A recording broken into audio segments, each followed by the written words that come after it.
नमस्कार दोस्तों, आज मैं आपको सुनाऊंगा क्या होती है अपने घर की कीमत। एक प्रेरणादायक कहानी। एक रामू नाम के व्यक्ति का घर शहर से बहुत ही दूर एक छोटे से गांव में था और रामू के घर में किसी भी प्रकार की कोई भी कमी नहीं थी, लेकिन फिर भी वो बिल्कुल भी खुश नहीं रहता था।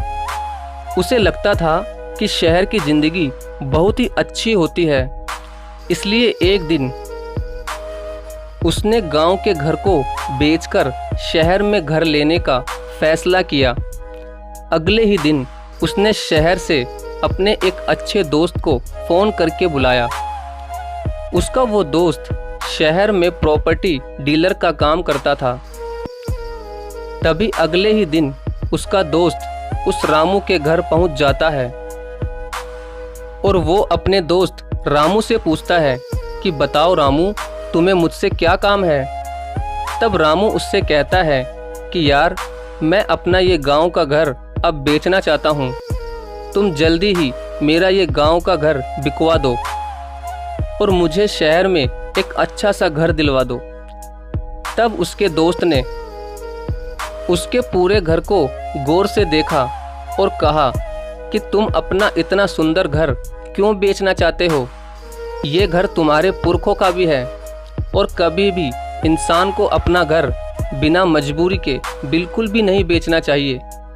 और अगर तुम्हें कुछ पैसों की ज़रूरत है तो तुम मुझसे ले लो और जब भी तुम्हारे पास हो तो तुम मुझे बाद में लौटा देना।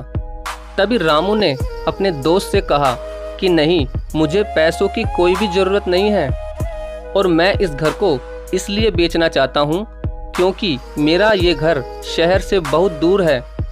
यहाँ पर शहर की तरह पक्की सड़कें भी नहीं हैं और यहाँ के रास्ते बहुत ही ऊबड़ खाबड़ है और मेरे घर के आसपास बहुत सारे पेड़ पौधे हैं, तो जब भी तेज़ हवा चलती है तो पूरे घर के आसपास बहुत सारे पत्ते फैल जाते हैं और ये गांव पहाड़ों से घिरा हुआ भी है।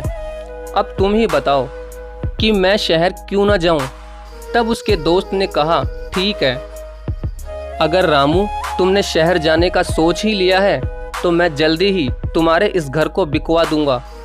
तो रामू के दोस्त ने अगले ही दिन उसके घर का बड़ा सा विज्ञापन अखबार में दे दिया और जब रामू सुबह सुबह अखबार पढ़ रहा था तब अखबार में रामू ने उस बड़े से विज्ञापन को पढ़ा। विज्ञापन में लिखा था, शहर की भीड़ भाड़ से दूर, पहाड़ों से घिरा हुआ, हरियालियों से भरा हुआ, वह घने पेड़ों और सुंदर वादियों के बीचों बीच शहर के प्रदूषण से बहुत दूर एक सपनों का बड़ा घर बिकाऊ है और इस सपनों के घर को खरीदने के लिए कृपया इस नंबर पर फ़ोन करें। अखबार में ये खबर पढ़ते ही रामू को वो घर पसंद आ गया और उसने विज्ञापन वाला घर खरीदने का मन बना लिया। तब वो उस अखबार में दिए लैंडलाइन नंबर पर फ़ोन करता है।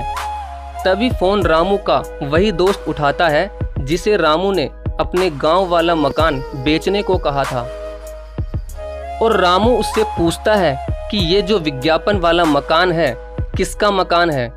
तभी रामू का वो शहर वाला दोस्त कहता है कि रामू, ये तुम्हारे ही घर का विज्ञापन है जो तुमने मुझे बिकवाने के लिए कहा था और तुम्हारा घर बहुत ही सुंदर है रामू, इसे बेचकर तुम बहुत ही पछताओगे।